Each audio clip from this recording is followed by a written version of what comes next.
నా పేరు కృష్ణ. నేను గాజులపల్లి ఎంపీపీఎస్ పాఠశాలలో 4వ తరగతి చదువుతున్నాను.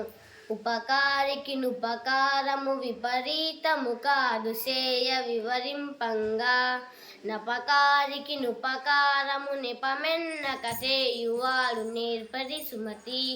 సుమతి, మనకు మేలు చేసిన వానికి మేలు చేయడం గొప్పేం కాదు.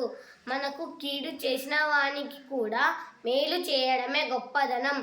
చీమలు పెట్టిన పుట్టలు పాములకిరవైన ఎట్లు పామరుడు తగన్, హేమంబు కూడబెట్టిన భూమీషుల పాలజేర భువిలో సుమతి. సుమతి, చిన్నవైన చీమలు ఎంతో కష్టపడి గొప్పగా పుట్టలు కట్టుకుంటాయి, కానీ వాటిలో పాములు వచ్చి నివసిస్తాయి. అట్లాగే అమాయకుడు అత్యాశతో ధనాన్ని కూడబెడితే అది రాజుల పాలవుతుంది. తన కోపమే తన శత్రువు, తన శాంతమే తనకు రక్షదయ జుట్టంబవు, తన సంతోషమే స్వర్గము, తన దుఃఖమే నరకమండ్రు తథ్యము సుమతి. సుమతి, తనలోని కోపమే తనకు శత్రువు, తనలోని శాంతమే తనకు రక్షదయనే చుట్టము. సంతోషంగా ఉంటే అదే స్వర్గము, దుఃఖిస్తే అదే తనకు నరకము. ఎప్పుడు సంపద కలిగినప్పుడు బంధువులు వత్తురది ఎట్లన్నన్, దెబ్బలుగా చెరువు నిండిన గప్పలు 10,000గా చేరు గదరా సుమతి. సుమతి, సంపదన కలిగిన వెంటనే చుట్టాలందరూ వచ్చి చుట్టూ చేరుతారు.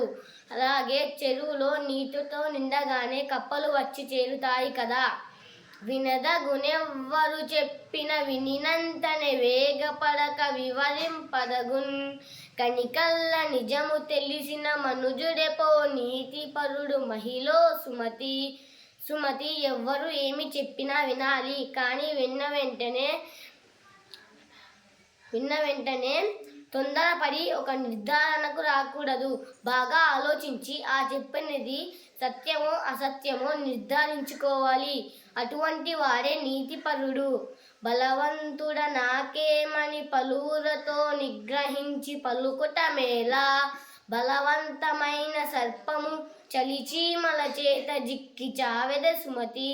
సుమతి, నేను బలవంతుడిని, నన్ను ఎవ్వరు ఏమీ చేయలేరు అని తీసి పారవేసి మాట్లాడడం మంచిది కాదు. ఎంతో బలం కల పాము కూడా చిన్నవైన చీమల చేతిలో ప్రాణాలు కోల్పోతుంది కదా. కూరిమి గల దినములలో నేరములెన్నడు గలగనేరవు, మరి ఆ కూరిమి విరసంబైనను నేరములే తోచుచుండు నిక్కము సుమతి. సుమతి, స్నేహం ప్రేమ బాగుగా ఉన్న కాలంలో ఒకరి మరొకరి తప్పులేమీ కనిపించవు. కానీ ఏ కారణం చేతనైనా ఆ ప్రేమ లేదా స్నేహం ద్వేషంగా మారితే ఎదుటి వారిలో తప్పులు మాత్రమే కనిపిస్తాయి. లావు గలవాని కంటే భావింపగ నీతిపరుడు బలవంతుండవు, గ్రావంబంత గజంబును మావటి వాడెక్కినట్లు మహిళో సుమతి. సుమతి, శరీరక బలం కలవాని కంటే నీతి తెలిసిన వాడు చాలా బలవంతుడు. పర్వతమంతా శరీరక బలం కల ఏనుగును మాయుటివాడెక్కుతున్నాడు కదా.